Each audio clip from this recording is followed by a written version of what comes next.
ॐ अस्य श्रीनवार्णमन्त्रस्य ब्रह्मविष्णुरुद्रा ऋषयः गायत्र्युष्णुप् अनुष्टुप् छन्दांसि श्रीमहाकाली महालक्ष्मी महासरस्वत्यो देवताः ऐं बीजम् ह्रीं शक्तिः क्लीं कीलकम् श्रीमहाकाली महालक्ष्मी महासरस्वती प्रीत्यर्थे जपे विनियोगः।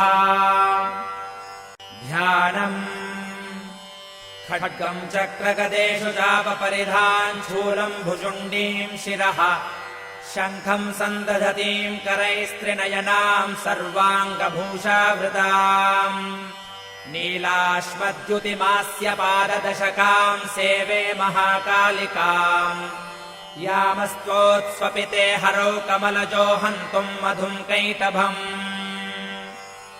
अक्षस्रक्परशुम् गदेषु कुलिशम् पद्मम् धनुः कुण्डिकाम् दण्डम् शक्तिमसिम् च चर्मजलजम् घण्टाम् सुराभाजनम् शूलम् पाशसुदर्शने च दधतीम् हस्तैः प्रसन्नाननाम् सेवे सैरिभवर्धिनीमिह महालक्ष्मीम् सरोजस्थिताम् घण्टाशूलहलानि शङ्खमुसले चक्रम् धनुः सायकम् हस्ताब्जैर्दधतीम् घनान्तविलसच्छीताम् सुतुल्यप्रभाम् गौरीदेहसमुद्भवाम् त्रिजगतामाधारभूताम् महापूर्वामत्र सरस्वतीमनुभजे शुम्भादिदैत्यार्दिनी।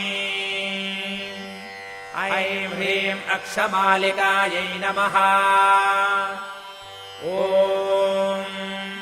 माम् माले महामाये सर्वशक्तिस्वरूपिणि चतुर्वर्गस्त्वयिन्यस्तस्तस्मान्मे सिद्धिदा भव।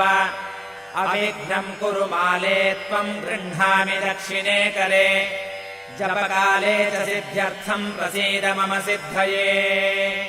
ॐ अक्षमालाधिपतये सुसिद्धिम् देहि देहि सर्वमन्त्रार्थसाधिनी साधय साधय सर्वसिद्धिम् परिकल्पय परिकल्पय मे स्वाहा। गुह्यादिगुह्यगोप्त्री त्वम् गृहाणास्मत्कृतम् जपम् सिद्धिर्भवतु मे देवि त्वत्प्रसादान्महेश्वरी।